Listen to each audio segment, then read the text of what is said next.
Hey guys, and welcome back. Today I'm going to show you how to make a EA Sports FC 25 thumbnail. But first guys, if you want, you can go down on this video in the comment section and click on the first comment that I pinned. This will bring you to my Fiverr, and here you can get a YouTube logo and banner or a modern minimalist YouTube logo and banner for your YouTube channel. But now back to the video. Now in case you want to follow along this tutorial but you don't have Photoshop, you can actually go into any web browser, like for example Google, and search for Photopea. I actually have a video up here if you want that explains you how to use Photopea, which is a browser Photoshop basically that has a lot of features for a free version, and you can also open Photoshop files in there. Or you can go ahead and download and install Gimp and actually use that software, because that's also a very great Photoshop alternative that is very complete as well. Also have a video up here in the right corner if you want. But anyway, I'm gonna jump right in now. I'm gonna go to File here and New. So I make sure here that's 920 by 1080, as that is a resolution for YouTube. You can do it, of course, make sure it's in pixels. Then the resolution, you can go for 300, and then the color, do make sure that the color here is an RGB color. Background to white, and that's a preference. I'm just going to click OK here. I'm going to zoom out one time here.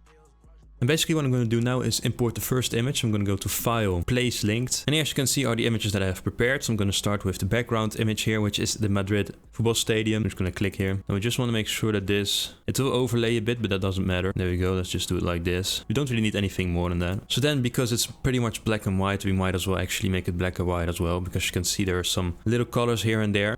So what you do then is do black and white. I'm just going to put that over it. There we go. Not a world of difference, but seeing that the rest of the image is pretty much black and white, I might as well do that. Actually, also going to go up here in adjustments and add a brightness and contrast. Now, because it's quite a dark image, we want to make it a bit lighter here. So we want to make it a bit more clear, especially because we're going to overlay it with another image later. And so we do need it to be quite clear, quite light, if you will. So I think right this is fine, but we also want to bring a bit up the contrast. As you can see, the contrast here is really going to focus more on the darker contrasts here. It's going to make it a bit darker. Now we do want to make sure it's not too dark. There we go. I'm just going to do a slight one here. Then what I'm going to do here is actually go to the shape tool. So I'm going to basically go to the rectangle tool. I'm going to overlay this image with a rectangle basically.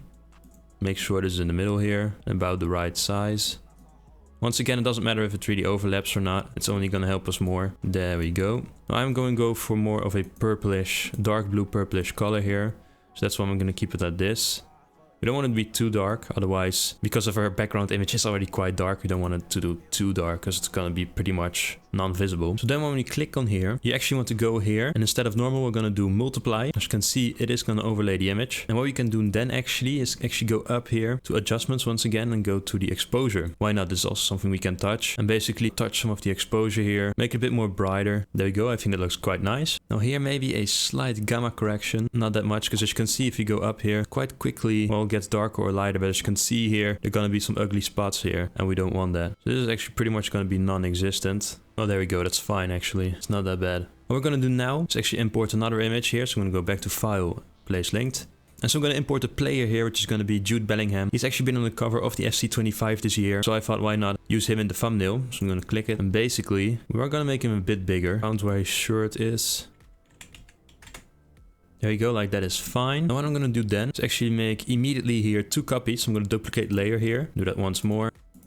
And basically, I'm going to put these underneath here. And to those two, I'm going to apply a hue saturation. Just going to make sure that you right click here and do create clipping mask. There we go. So it only affects this image right here, which is one of the 3 images right here that I was using. What I'm going to do then is do colorize. I'm actually going to hide the other 2 layers here so that you can see what I'm doing. Now we do want them to be blue, a bit darker though. I'm going to put this to like 100. That's going to be very blue, but that doesn't matter. That's what we need here. Don't worry, you will see what I'm going to do with it. So obviously this is too much. Then what I'm going to do is actually copy this one. I'm actually going to put it above the second one as well. So once again, create clipping mask. And there you go. Now as you can see, we have 2 of them. And so basically, if I go back to the player without any effects on him, I will actually show you what I'm going to do to the background of the images here. So I'm going to basically make sure this one here is selected. So the first one, I'm going to go to filter, blur. I'm going to do a motion blur. And a motion blur, you might already see it a bit around him. It's going to make it a bit more, but it's basically going to add like a motion to it, if you will. So it's not only a blur, a regular blur, it's actually going to be a motion blur. So it's going to add some movement to it. I'm going to do quite a lot here, probably around 400. You can see here it looks quite nice. Also can look from a distance if you want. You can do that from time to time. And you guessed it, I'm going to do the same to the second one. Go back here. Blur, motion blur. As you can see here, we can add a bit less, for example. I think that looks nice here, around 300, a bit underneath here. So I'm going to click OK here. And so now you get the idea why I wanted to add that. So now I'm just basically going to hide this for a second here. I only want to focus on our main PNG image here. Make sure he's selected. I'm actually going to add a layer above here. So I'm going to go down here, right? As you can see, this is add layer here. So create a new layer. I'm going to click that. And basically you want to go to the brush tool here. Now above here you can set the size. We don't want to be too much. Let's see here. Because we basically want to go around the image like this. Don't want to overdo this either. There you go. So I made the size a bit smaller here. And so we're just going to do the same thing here. Basically go next to his body. We want to make sure, there we go, don't overlap too much. You'll see in a minute what I'm doing here. There you go, it doesn't have to be perfect. We're just gonna make sure you select it right here. And we're gonna do linear dodge odd. You can see it's a nice glow around him, you know. So with all the other images back here, you'll see it becomes a nice kind of thing around him, you know. If you look from afar here, you can see it looks really nice. Now you don't see it that much, the outer glow that I just gave him, but that's fine. We can see it enough with the other motion blur effects that we have. So it's also nice, and I always say this, is that to look from a distance, from afar, like I'm doing right now, what the image looks like. Because you're not always gonna see this on a desktop or a computer. You can also see this on basically a phone, and on a phone, obviously the thumbnails are smaller. They appear smaller. So it's always nice to look a bit from a distance how your thumbnail looks as well, not only from close up like this right now, for example. But anyway, it's starting to look really nice. What I'm gonna add then is the third and last image. You've probably already seen it. I'm gonna do place linked. I'm gonna add the SC25 logo right here. I'm quickly gonna keep this right here and actually gonna remove this part right here. What I'm gonna do then is you can right click here and go to blending options, or you can just double click the image. You'll get to the layer style here. And basically what you want to do here is do a color overlay. I'm gonna click OK. I'm basically gonna remove this one here because we don't need it.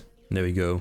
So then make sure that the logo here is selected. We're gonna right click on it, rasterize layer, and then we can just do backspace and remove that part of the image. Gonna deselect here, Control D. And basically here, gonna make this a bit smaller. Make sure this one is here selected always, by the way. The maintain aspect ratio, so that it always remains the same image. Otherwise, if you don't do that, it can become all kinds of forms and you don't want that. So always make sure that it's maintain ratio. Okay, then same, I'm gonna look from afar a bit. We don't want this to be too big either. Okay, there we go. I think that's about right. I'm gonna keep it at this size. Just gonna place it around here. You can keep that for the moment. Because most importantly, we're gonna add also the text right here, right now. So I'm gonna do then is make the first one white here. And I'm gonna use a font called Billion Dreams. I'm first gonna type thumbnail. Make it quite a bit bigger here. Say around 100 here, let's see. That's fine. Let's place that down a bit. And then same font, I'm gonna type tutorial underneath here. There we go. I'm gonna make this a bit smaller though. Maybe around 90. There we go. What I'm actually gonna do to tutorial then here is actually gonna double click. I'm gonna add a gradient overlay. I'm gonna go for these colors here because it will always be these colors right here. So I'm gonna click it. It's gonna be a combination of this color here and this one right here, forming this gradient color right here, which is what we want. So I'm gonna click OK here. Then what I'm gonna do else is add a outer glow here. As you can see here, I'm gonna put this a bit down here. I'm also gonna make this more of a purple color rather.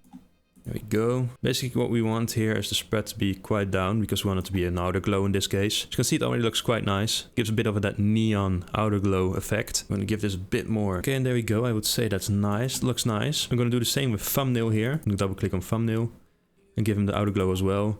As you can see, fortunately, it's remembered it. Gives us a bit more time. It's a bit easier for us here. So I'm going to just click OK. So basically, I want to make sure that tutorial here is placed quite nicely underneath here, so that you can also still see the word thumbnail. Let's see here. I think that's nice. As you can see from afar, it's good enough. Okay, and the last thing that will remain us to do here in this case is gonna take the logo and put it, I guess, a bit above here. Let's overlay it with the B right here. Make sure it's quite smoothly on top there. Gonna make this slightly smaller here.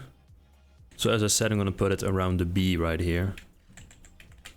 Around this place here. Okay, that looks nice. I'm actually gonna click all three of these layers. So thumbnail, hold control, tutorial, and also the logo here. I'm gonna do, still while holding control, do G. This will create a group. I'm actually gonna call this backup here. Click OK.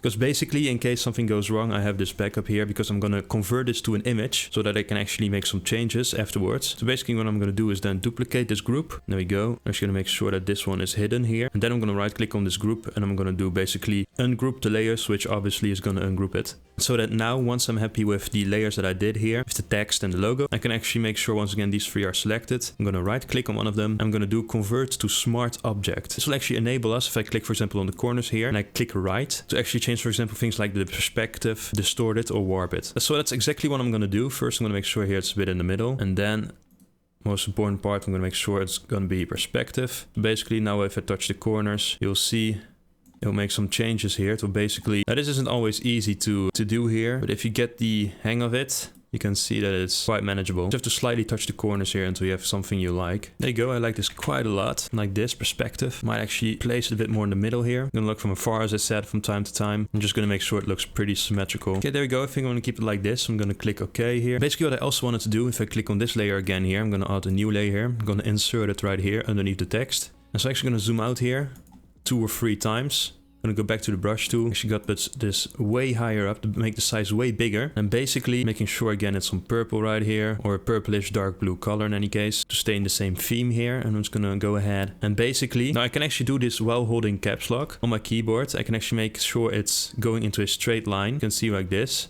So if I go like this, and even if I go down here, it will remain in a straight line up there.